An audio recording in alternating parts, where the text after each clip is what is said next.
Hola, ¿qué tal? Bienvenidos a la tercera sesión del ciclo de conferencias sobre superhéroes de carne y hueso. Soy Mario Tobar y empezamos hablando dentro de esta galería de una persona que contribuyó enormemente a abatir de manera sustancial, porque desgraciadamente todavía existe, un flagelo muy importante de la humanidad. Su nombre, William Wilberforce. Wilberforce, como suena, es Wilber con W, Force, Force. William Wilberforce. William Wilberforce nació en Inglaterra, toda su vida vivió allí, y fue el hijo de un acaudalado comerciante. A los 9 años fallece, su padre le deja una fortuna considerable y la misma es buenamente administrada por su tío. Wilberforce eh, entra a Cambridge, se gradúa y a los 21 años es electo miembro del Parlamento. Wilberforce es lo que en esos momentos hoy entenderíamos como un socialité. Lo que él señalaba en algunas de sus diarios es: yo en esos momentos mi único propósito es ser una persona mimada. Era juerguista, era un excelente conversador. Uh-huh. Y en el Parlamento uno de los periodistas que cubrían la fuente señalaba que tenía palabras melodiosas que convencían al oído más hostil. Lo que hoy diríamos más o menos que es que tenía mucha labia. Wilberforce hace un viaje con su mamá en barco y le prestan un libro que trata sobre religión. Lo lee, al principio con desinterés, pero conforme va avanzando en su lectura, va interesándose más. El resultado es que literalmente se devora el libro y su vida cambia. Ya no es el Wilberforce de antes. Es un Wilberforce que ya no juega, que ya no se va de juerga, que todas las mañanas tiene como propósito leer y estudiar uno o varios fragmentos de la Biblia, y que empieza a considerar que obras son amores. Le disminuye las rentas a sus inquilinos y empieza a cuestionarse: bueno, ¿y por qué estoy aquí? ¿Y por qué estoy en el Parlamento? Toma contacto con un grupo de abolicionistas, es decir, de personas que están en contra de la esclavitud. Y le hacen ver las condiciones de ese tránsito, de ese tráfico de personas, de ese comercio con seres humanos. Un ejemplo de ello.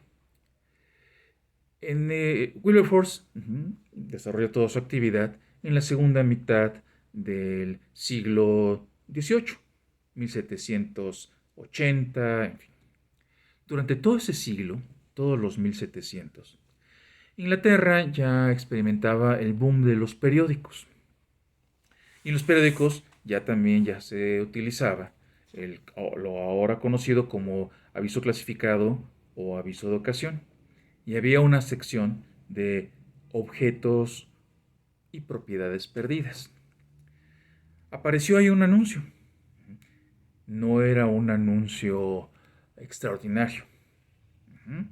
Se busca, y así, cito literal, a un negro de nombre James o Jimmy. Señas particulares: la ropa, describía con la cual ya se había perdido por donde se estaba buscando. Y otra de sus señas particulares es que tiene cicatrices en ambas muñecas. Sabe usar peluca y sabe rasurarse. Si regresa, se verá la posibilidad de que se le otorgue un salario y no será castigado. En cambio, si persiste en su actitud, se tomarán medidas más efectivas. Eso lo que señalaba a gritos era la existencia de la esclavitud. Y no solo era ese un caso, como le reitero, un caso aislado, había muchos más. Se han llegado a contabilizar en un estudio que se hizo por una universidad de Escocia hasta 800 anuncios durante todo ese siglo con temas particularmente de ese tipo, de personas que estaban en condición de esclavitud. Pero la parte además más trágica no solo era la esclavitud dentro de las mismas Islas Británicas, sino el floreciente comercio de esclavos, que literalmente eran cazados en África, metidos en barcos y trasladados fundamentalmente a América, para servir en plantaciones de cacao, de caña y de otros cultivos, de tabaco, por ejemplo. Fueron millones las personas que fueron así tratadas, y de las cuales cientos de miles murieron por las condiciones inhumanas del tránsito mismo y luego de sus condiciones de vida infrahumana. Wilberforce se horroriza al saber esto, investiga más, lo llevan a visitar los barcos de esclavos, donde en espacios pequeños, dicen aquí, se hacinan en un viaje que dura mínimo semanas, si no es que hasta más de un mes, centenas de personas. ¿Para qué? Para que luego sean vendidas en el nuevo mundo, sobre todo. Entonces, Wilberforce se une a este grupo que de una manera despectiva, de una manera burlona, se le conoce como la secta de Clapham, o también burlonamente como los santos. Y rápidamente él se vuelve el líder de ese grupo antiabolicionista, abolicionista como tal, en contra de la esclavitud. Wilberforce pelea en el Parlamento porque se prohíbe la esclavitud. Y vaya que es insistente. En 16 años presentó 9 iniciativas para acabar con esta situación, para acabar con la esclavitud. En la séptima de ellas, ya sus correligionarios, hartos de su insistencia, por fin aprueban una ley. Wilberforce está muy contento hasta que ve qué enmienda le hicieron, qué modificación. Y la ley prohibía el comercio de esclavos de forma gradual. Nada más le añadieron eso, de forma gradual, sin indicar a partir de cuándo, cómo, etc. Un poco al equivalente cuando alguien pide dinero en una esquina y otra persona le dice, ¿cuándo? A la vuelta. O sea, nunca. Wilberforce se enfurece, pero decide pagar con la misma moneda, porque aquí se aplica, ya teniendo más de 2 décadas de parlamentario, el que más sabe el diablo por viejo que por diablo. Y hace 2 cosas. La primera es que en días de sesiones del Congreso, en donde se va a presentar una carrera muy importante de caballos, varios parlamentarios que son conocidos partidarios de la esclavitud reciben una invitación para ir a las carreras. Y bueno, pues serán también muy padres de la patria, pero recibiendo la invitación gratuita, acuden a la carrera. El Parlamento apenas si tiene quórum.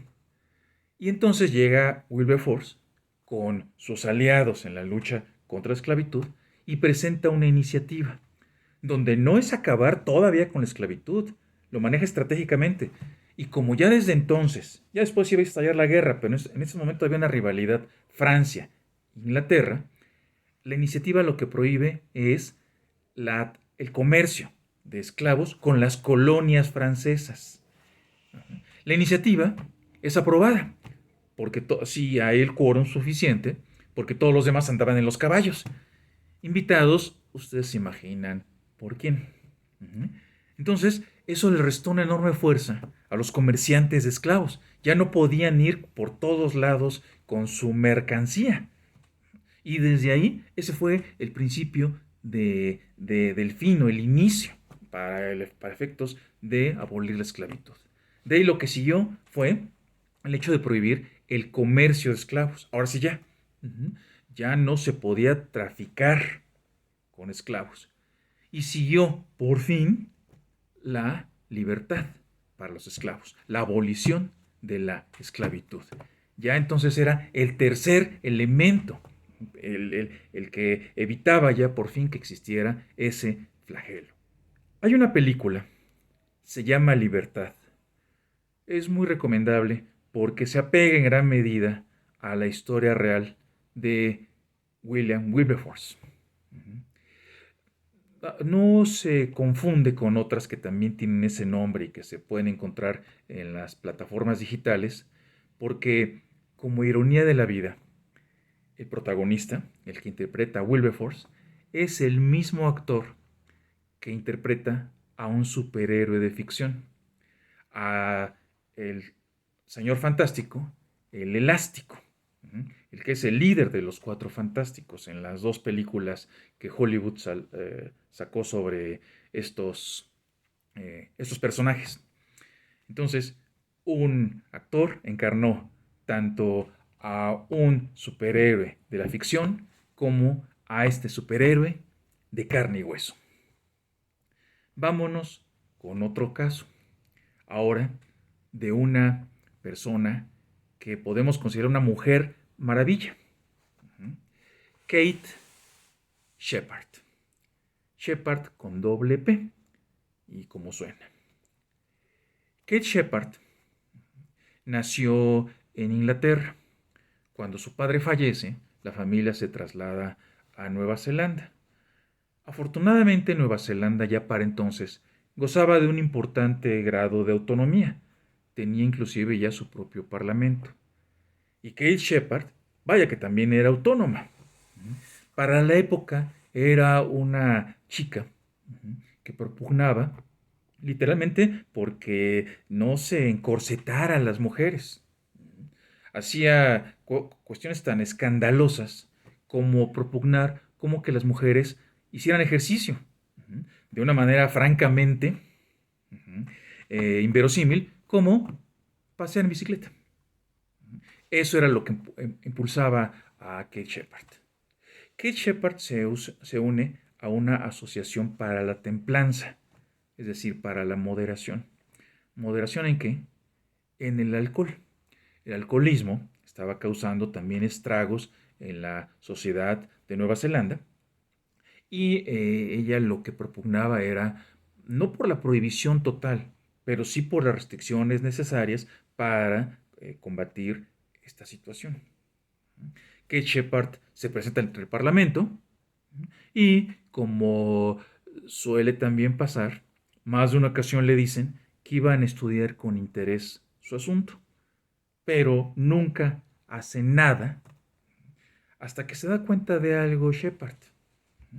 No la toman en cuenta porque el trabajo de los parlamentarios no depende de ella. ¿En qué sentido? Los parlamentarios no reciben votos de las mujeres porque las mujeres no pueden votar.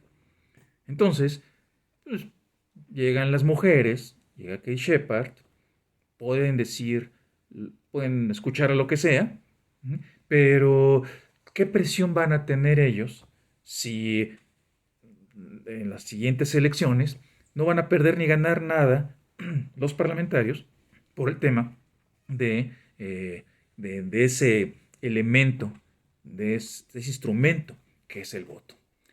Al darse cuenta de esto, entonces cambia su propósito Shepard. Y eleva la mira ¿a cuál?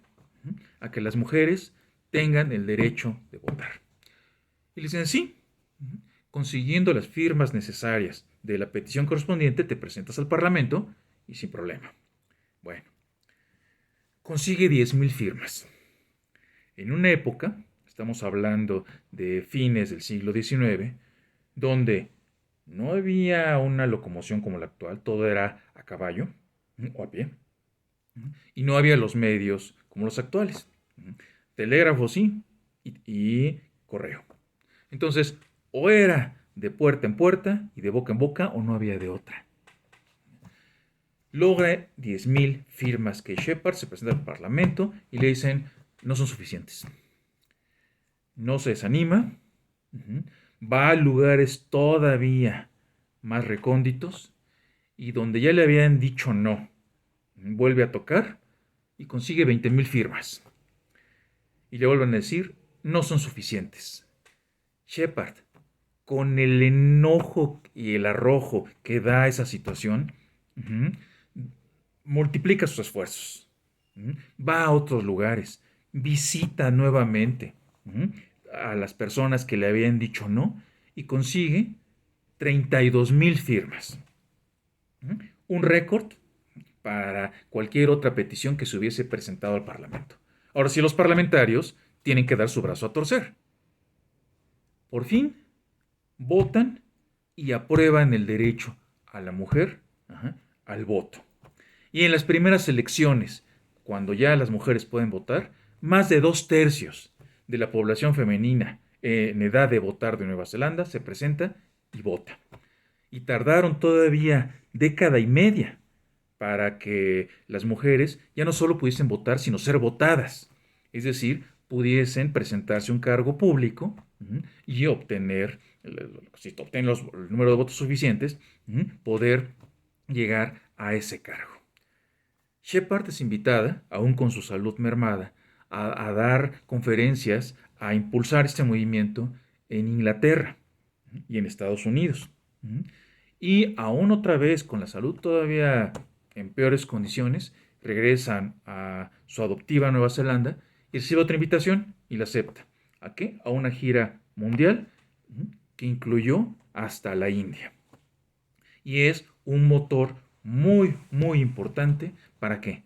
Para lo que tenemos hoy en día, que es que en la enorme mayoría de las sociedades, la mujer puede votar y ser votada, donde incluso ya no hay distinción. Simplemente si es una persona ciudadana, ya no se dice es que eres mujer o eres hombre. Eres ciudadano, votas.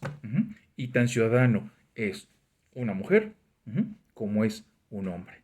Y por eso también Shepard es, en este caso, una mujer maravilla, logrando que Nueva Zelanda sea el primer país donde la mujer tiene y tuvo el derecho al voto.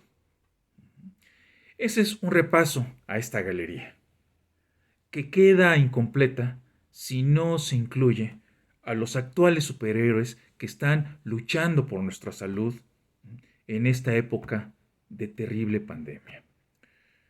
A todas estas personas que no aparecen y a lo mejor no aparecerán en los libros de historia o en las fuentes que son dadas de consultar, pero que día a día se esfuerzan de una manera formidable y, como diría el humorista y filósofo Quino, son héroes, no solo porque están luchando, sino porque no lo están haciendo de manera incansable, sino que están exhaustos y siguen luchando.